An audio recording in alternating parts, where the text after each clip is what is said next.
कहानी एक छोटे से गांव की है जहां एक चुड़ैल की आतंक फैली हुई थी। गांव के लोग कहते थे कि रात के अंधेरे में वह चुड़ैल गांव के बाहर वाले पुराने मंदिर के पास आती है और जो भी वहां जाता है वह कभी वापस नहीं आता। इस गांव के सभी लोग सूरज के ढलते वह लोग अपने अपने घर पर दरवाजों को पूरी तरह से बंद कर देते हैं। हो माँ काली, ये गांव इतना शांत क्यों है?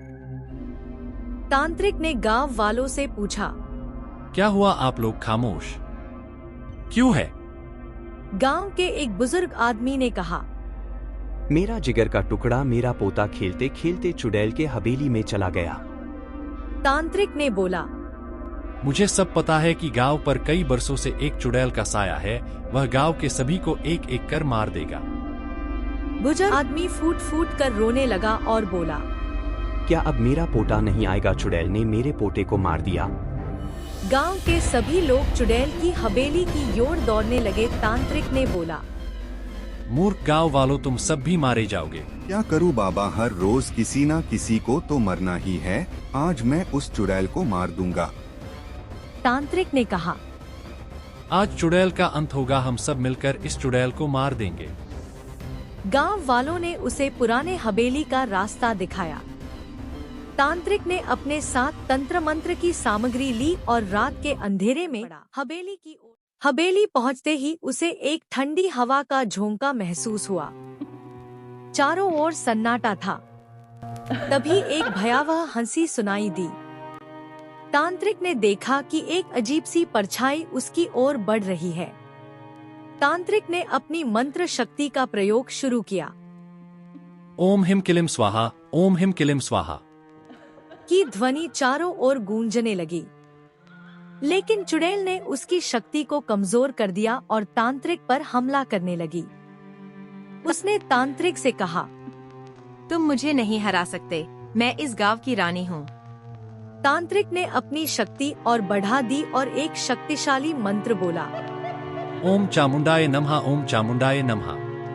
इस मंत्र के प्रभाव से चुड़ैल की शक्ति समाप्त हो गई और वह आग की लपटों में बदलकर गायब हो गई। हेलो दोस्तों, आपको वीडियो अच्छी लगी तो लाइक कर दे। एक बार की बात है, एक छोटे से गांव में राम नाम का एक किसान रहता था।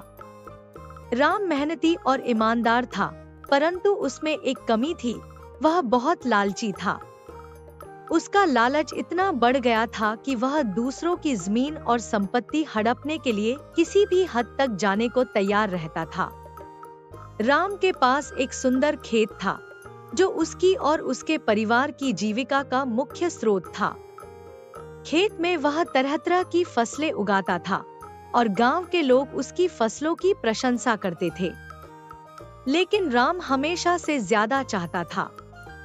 उसे अपने खेत के पास के जमीन पर भी नजर थी जो उसके पड़ोसी मोहन की थी। मोहन एक गरीब किसान था जो बड़ी मुश्किल से अपने परिवार का भरण पोषण कर पाता था।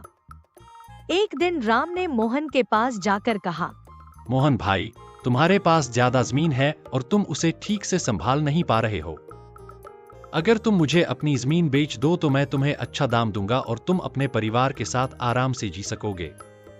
मोहन ने कुछ देर सोचा, परंतु उसके लिए जमीन बेचने का विचार असंभव था क्योंकि वह उसकी आजीविका का एकमात्र साधन थी। उसने राम को मना कर दिया। राम को मोहन का इनकार नागवार गुजरा। उसने मोहन को सबक सिखाने की ठानी। उसने मोहन के खेत में रात को पानी छोड़ दिया जिससे सारी फसलें नष्ट हो गईं।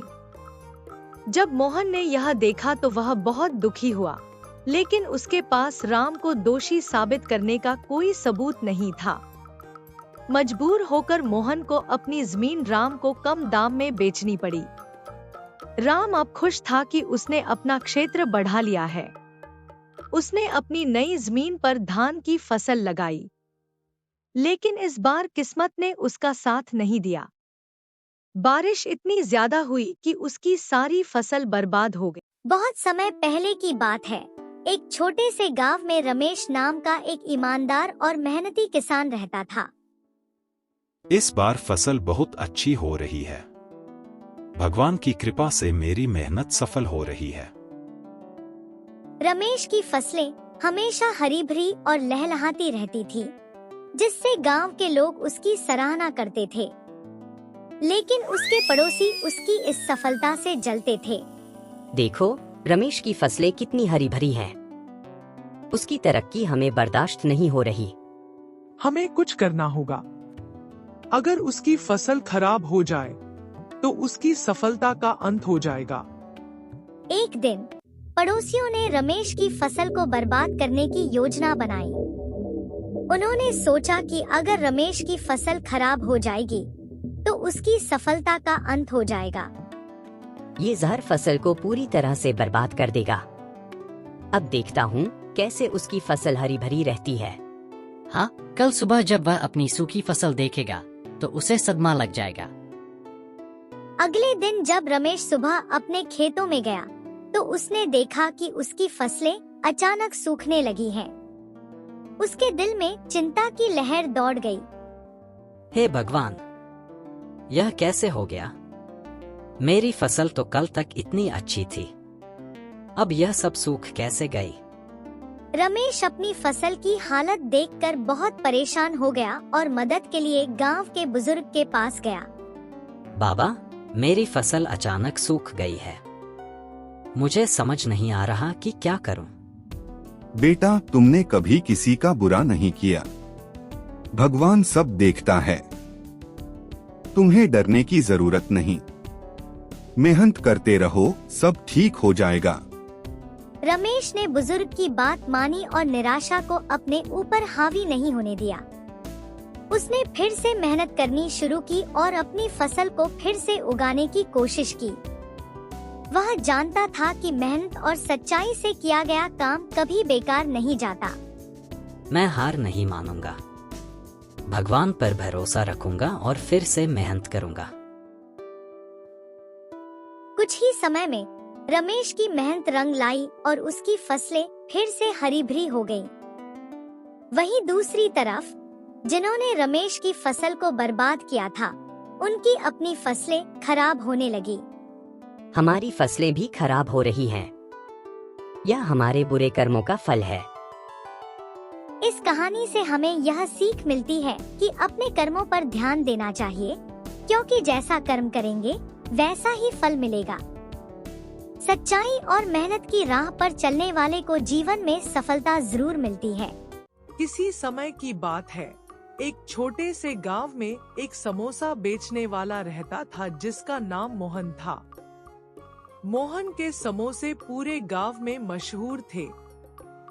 हर कोई मोहन के समोसों की तारीफ करता था और रोज उसके ठेले पर भीड़ लगी रहती थी। लेकिन मोहन को अपने समोसों की बिक्री बढ़ाने की चाहत थी। अगर मैं समोसों में आलू की मात्रा कम कर दूं और थोड़ा सा बेसन मिला दूं, तो मेरा मुनाफा बढ़ जाएगा। उसने ऐसा ही किया और अगले दिन से लोगों को यह बदलाव पता चला। पहले कुछ दिनों तक लोगों ने ध्यान नहीं दिया, लेकिन धीरे धीरे उन्हें समोसों का स्वाद बदलता हुआ महसूस हुआ। लोग अब मोहन के समोसों की तारीफ नहीं करते थे, बल्कि शिकायतें बढ़ने लगी। मोहन का मुनाफा कम होने लगा और ग्राहक भी घटने लगे।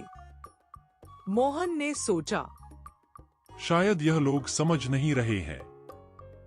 मुझे और कुछ करना चाहिए। उसने समोसों की कीमत बढ़ा दी और आलू की मात्रा और भी कम कर दी। अब समोसे इतने बेस्वाद हो गए थे कि लोग बिल्कुल भी नहीं खरीद रहे थे।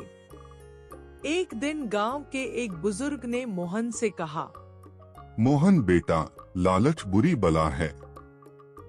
अगर तुम पहले की तरह अपने समोसों में अच्छा आलू डालोगे और मेहनत से काम करोगे तो लोग तुम्हारे पास फिर से आएंगे। मोहन ने बुजुर्ग की बात मानी और फिर से अपने समोसों में आलू की मात्रा बढ़ा दी और बेसन कम कर दिया। हेलो दोस्तों, आपको वीडियो अच्छी लगी तो लाइक कर दे।